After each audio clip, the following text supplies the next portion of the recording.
મોજમાં હોવું જોઈએ માણસ. દાંત ન કાઢતો હોય એને મિત્ર ન બનાવો, ભાગીદાર તો નહીં જ, અને વેવાય તો નહીં જ.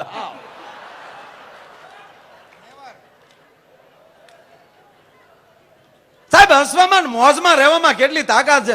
આ નરેન્દ્રભાઈ મોદી મોજમાં હતા તો પીએમ બન્યા ને. આ મનમોહનસિંહ મોજ ન કરીએ કે નીકળી ગયા કે નહીં? આ લ્યો દાખલો આપું તમને, લ્યો ને ભાઈ. આમ જ કરવા માંડ્યા તો ગયા લ્યો. નકર તો એની દાઢી કઈ નાની નહોતી, આપણાની તો ઝીણી ઝીણી જ હતી. અને એક વાત નક્કી છે, જ્યારે જ્યારે કઈ પરિસ્થિતિ ખરાબ બનવાની હોય ને ત્યારે કોઈક ગુજરાતમાંથી જ જાગ્યો છે.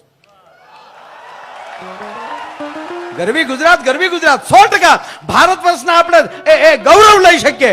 આ ભારત ખંડના આપણે બાળકો છે, માત ભારતીના આપણે સંતાનો છીએ. પક્ષપાત ના હોવો જોઈએ, પણ ગુજરાતમાં જન્મા છે એનું ગૌરવ સાથે બોલીએ છીએ એમ નહીં.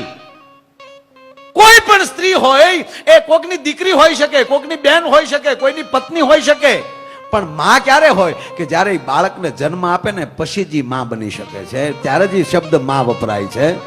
તો ભારત નામ છે એ સ્ત્રીલિંગ નથી, પુલ્લિંગ છે, છતાં કહેવાય માં. પણ ભારતને માં શું કામ કહેવાય? એની કમરમાં ગુજરાત રૂપી છોકરું રમે છે ને એટલે આ દેશ માં કહેવાય છે. ભલામાં ગૌરવ તો ગુજરાતી લઈ શકીએ સાહેબ, 100%. અને જ્યારે જ્યારે પરિસ્થિતિ, તમને એના પુરાવા સાથે કહું કે જ્યારે જ્યારે પરિસ્થિતિ ખરાબ બની છે ત્યારે આગળ ડગલું ગુજરાત ભર્યું છે. શિવાજી આજ ધરતીના મહારાજા. અને સાહેબ જ્યારે ખજાનો ખાલી થઈ ગયો ને મોગલો સામે લડવામાં, ત્યારે મારી ગરવી ગુજરાતે સુરતે કીધું હતું કે મહારાજ આ બાજુ આવો, અમે સામે આલીને નહીં આપી શકીએ, પણ તમે અમે એવું કહેશું કે એ તો હમણાં લઈ ગયા, પણ આવો સુરતમાં અમારી પાસે સંપત્તિ ઘણી પડી છે. પહેલો વેલો ખજાનો કોઈ ભર્યો હોય સાહેબ તો સુરતના વેપારીઓએ ભર્યો છે. ભલા માના. ત્રીજી વાત, અંગ્રેજોનો જ્યારે એમ કે ભાઈ કે ઉપાડો વધી ગયો અને આ દેશમાં જયારે અંગ્રેજોને હાકી કાઢવાની વાત જયારે આવી, ત્યારે પહેલી વહેલી લાકડી લોહીને કોઈ ઉભો છો હોય તો પોરબંદરનો વાણિયો ભલામણા મહાત્મા ગાંધી ઉભો છો સાહેબ. ઈ જ આપણો સરદાર પટેલ એમ કે ભાઈ ગુજરાતમાં લઈ ઉભો છો છે, લોખંડી પુરુષ સરદાર વલ્લભભાઈ પટેલ ને મહાત્મા ગાંધી. અને ઈ બે જયારે એમ કે ભાઈ કે આખા ભારત વર્ષમાં આટા મારતા હતા સુનિલભાઈ, ત્યારે ભારત વર્ષના એક પણ રજવાડું આગળ નહોતું હાલ્યું. તેથી ગુજરાતનો 18 પાદરનો ધણી ભાવનગરના કૃષ્ણકુમાર સિંહજીએ કીધું હતું કે આલ્યો 1800 પાદર હું પેલા આપું છું જો આ દેશને આઝાદી મળતી હોય તો. ભલા માના. જ્યારે પરિસ્થિતિ એવી બની છે ત્યારે કોઈ ગુજરાતી જાગ્યો. અરે છોડો ઉદ્યોગો ભાંગી પડ્યા ત્યારે પહેલો વેલો કોઈ એવો ઉદ્યોગપતિ માથું કાઢ્યું હોય તો સાહેબ આપણો કુકસવાડાનો ધીરુભાઈ અંબાણી. ભલા માણા કે જો એ જોઈ કે અરે માણાને ડોકમાં ઘરેણા ઘટવા મળ્યા.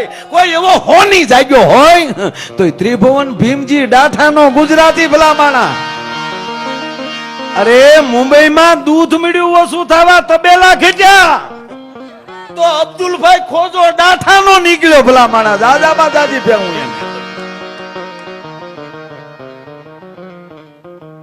અને સાહેબ માણસ પાસેલી શાસ્ત્ર મળ્યું ખૂટવા, જ્ઞાન મળ્યું ખૂટવા. સંતો ઘણા હતા, મઠીઓ બાંધી બાંધીને બેઠા હતા, આશ્રમો બાંધી બાંધીને બેઠા હતા, પણ હાલતી ચાલતી એમ કે સંસ્કારની યુનિવર્સિટી કોણ? ત્યારે પણ બે ગુજરાતી ઉભા થયા, એક ડોંગરેજી બાપા ને બીજા પૂજ્ય મોરારી બાપુ, ત્રીજા રમેશભાઈ ઓઝા. ત્રણ ગુજરાતી. ભલા માણા તમારું શું ઘટે એ તો વિચાર કરો તમે.